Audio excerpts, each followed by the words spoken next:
करीब 12 बजे रात्रि में नीतू रायकवार की मृत्यु हो गई थी, जिसमें इनके पति की तरफ से एफआईआर पंजीकृत कर ली गई थी।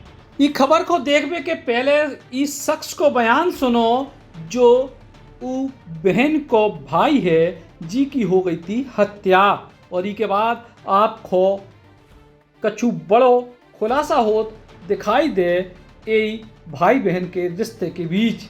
क्या घटना हुई है मनीष जी? मेरी बहन सो रही थी और मेरी भाने सो रही थी और घर का गेट खुला हुआ था।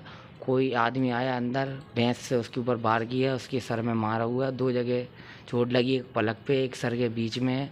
और मेरी बहन भानेज है, उसको भी पलंग पे से उठ रही थी पर उसको मारा तो वहीं को ही लेट गई और उसके भी सर में बहुत चोट है और घर खून से लथपथ डला है। मेरी बहन पलंग के पाँव के पास सीधी उल्टी डली हुई थी और उसके बाद मैंने जब उठा 3:45 बजे करीबन तो अपनी बहन को मैं देखा तो मैंने टॉयलेट करी। टॉयलेट करने के बाद मैं अपनी बहन के घर में घुसा, देखा तो मेरी बहन का कमरा खून से लथपथ डला था और मेरी बहन नीचे औंधी डली थी और मेरी भानेज पलंग पे थी और वो सिर्फ मुंह बहा रही थी। तो मैंने उसे पानी पिलाया। मैं अपनी बहन को मैंने पलटा तो उसके जख्म में इतना, तो मैं घर में से दौड़ा। मैंने अपने भाई को जगाया, अपनी माँ को जगाया। मोहल्ले वाले मेरे भगे तो मैंने 100 नंबर लगाई तो कोई जवाब नहीं मिला। 112 लगाई, कोई जवाब नहीं। फिर मैं उठा के उसे आपे में रख के हम पूरे मोहल्ले वाले लेके मेडिकल आ गए। मेडिकल में इमरजेंसी में भर्ती कराया, उसको टाँके लगवाए। टाँके लगवाने के बाद फिर उसको आईसीयू में रखा। आईसीयू में रखने के बाद उसे वेंटिलेटर पर रखे रहे 4 दिन। कोई वो नहीं हुआ, उसको कोई फ़र्क नहीं हुआ। आज मेरी बहन की गुरुवार को मृत्यु हो गई सवेरे 6:30 बजे, 6 साढ़े 6। कहाँ रहते थे आप? हम रहते थे पुराना पुल के पास, काट का पुल।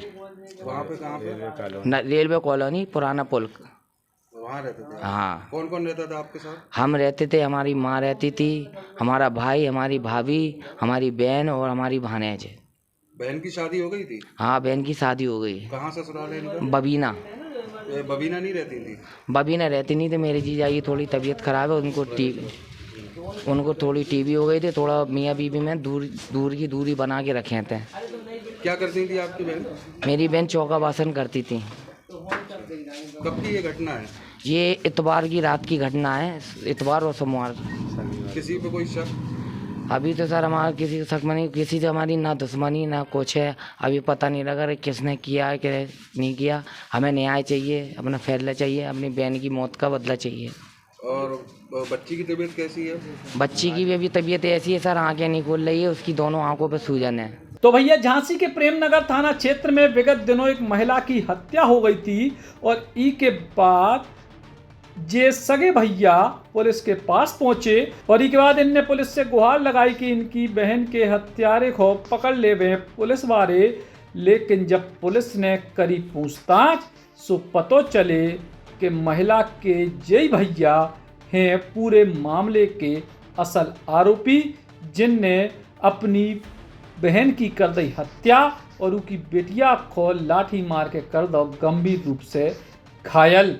थाना क्षेत्र प्रेमनगर में 11/12/6/2023 की रात्रि में नीतू रायकवार और उसकी जो छोटी बच्ची थी, इन दोनों को सर में चोट लगी हुई थी। मौके पर पुलिस पहुंची थी। सूचना पर पुलिस ने इन लोगों को एडमिट कराया था हॉस्पिटल में। इलाज के दौरान ही उसी दिन करीब 12 बजे रात्रि में नीतू रायकवार की मृत्यु हो गई थी, जिसमें इनके पति की तरफ से एफआईआर पंजीकृत कर ली गई थी। घटना अज्ञात में थी, पता नहीं चल रहा था कौन लोगों ने मारा है, लेकिन इसमें पुलिस टीम लगातार जांच कर रही थी। जांच से पता चला कि नीतू रायकवार के भाई, जिसका नाम मनीष रायकवार है, इनके बीच, दोनों के बीच में अक्सर झगड़ा हो जाया करता था। जब मनीष रायकवार से थोड़ा कड़ाई से पूछताछ की तो इन्होंने घटना को कबूल किया और इन्होंने बताया कि रात्रि में करीब 4-5 के बीच में ये इनके घर में गए थे और इन्होंने लाठी से इनके सर में प्रहार किया था, जिसमें इनके बच्ची को भी चोट लगी थी और इलाज के दौरान इनकी मृत्यु हुई थी। उचित धाराओं में अभियोग पंजीकृत कर लिया गया था। मनीष रायकवार को जेल भेजा जा रहा है। क्या कारण है सर मनीष रायकवार ने अपनी बहन को हत्या कर दी? ये नीतू रायकवार के पति अक्सर बीमार रहते थे, इनका इलाज चल रहा था और मनीष रायकवार के घर के अपने मायके में ही, बिल्कुल बगल में ही ये रहती थी। उनके जो चाल चलन था उससे उसका भाई दुखी रहता था, परेशान रहता था और वो इनको अपने घर के बगल से इनको हटाना चाह रहा था, जिसको लेके इन लोगों के बीच में पहले भी कई बार झगड़ा हो जाया करता था। और उस दौरान भी, उस दिन भी यही घटना थी और इन लोगों के बीच में झगड़ा हुआ और उसने लाठी से सर पे प्रहार कर दिया। अब इन युवक को क्या वो है कि उनकी बहन को चाल चलन ठीक नहीं है, तो यही को लेकर उनने वारदात को अंजाम दो है। लेकिन ये पूरी कहानी में और कौन से पेच हैं, ई को खुलासा शायद पुलिस बाद में करवे। फिलहाल पुलिस ने इनको गिरफ्तार करके जेल पहुंचा दो है। झांसी से राजीव दीक्षित, बुंदेली बौछार पिलाने। Shri Krishna university Chhatarpur, the hitech university in central India. Bundelkhand के लिए गौरव की बात है कि अब छतरपुर में हम आपको देंगे विश्व स्तरीय एजुकेशन सिस्टम और वर्ल्ड क्लास इंफ्रास्ट्रक्चर।